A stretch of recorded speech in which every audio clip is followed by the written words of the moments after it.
I'm supposed to say, station, this is Will Smith in Savannah, Georgia. How do you hear me? Hey, Will, I've got you loud and clear. This is Drew Feustel.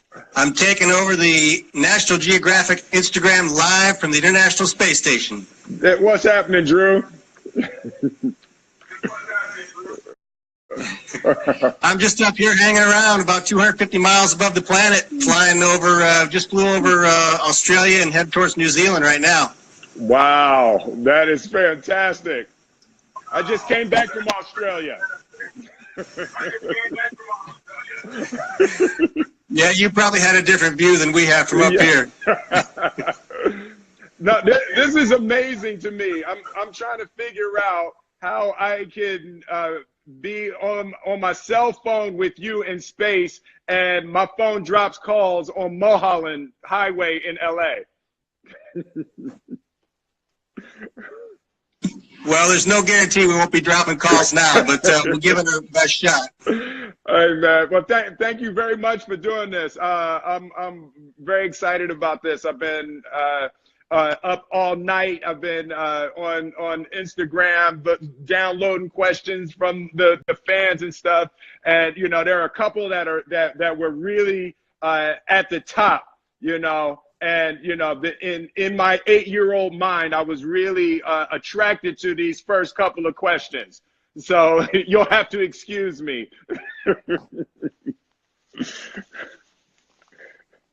I hear that. My kids were telling me that they mentioned the same thing. They said Will Smith was giving shout-outs about talking to the International Space Station. So I'm happy to be here and bring the questions on. We'll see what we can answer. And if I don't know, I'll try to make something up. All right. So I just saw that. That's very hot. Like with the, see, I started out as a rapper, so I wish I could make my microphone do that. That I think that's going to be in my next music video. Yeah, man, that'd be a serious crowd pleaser. So let's jump in here. So let's start with that. So the first thing with the weightlessness, like how does that affect your body? What happens to your body spending that much time in weightlessness?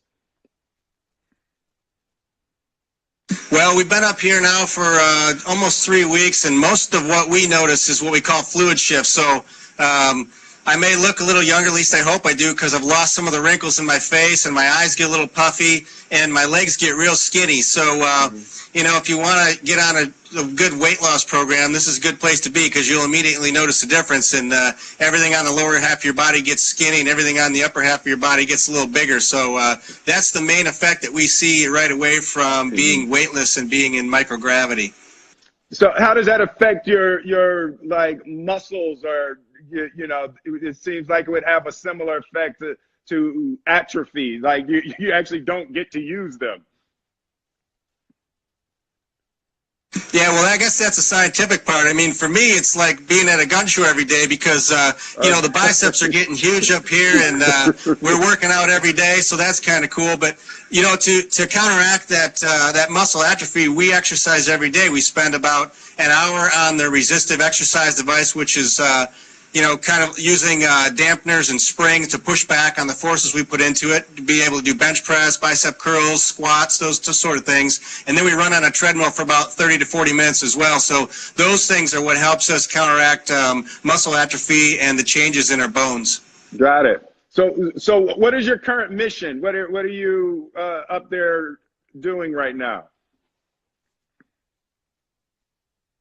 Well, aside from wearing this I don't know, it's beautiful or awful space, this flight suit for this interview. We're working every day to keep experiments running on the space station and keep the lights on, essentially. We're the hands, eyes, and ears of the researchers that have sent science experiments up here and spent years doing it. Our job is to make sure the equipment keeps working, make sure we can input the scientific specimens, and then get the data back for the researchers. We're sort of like the handymen on the spot, and handy women.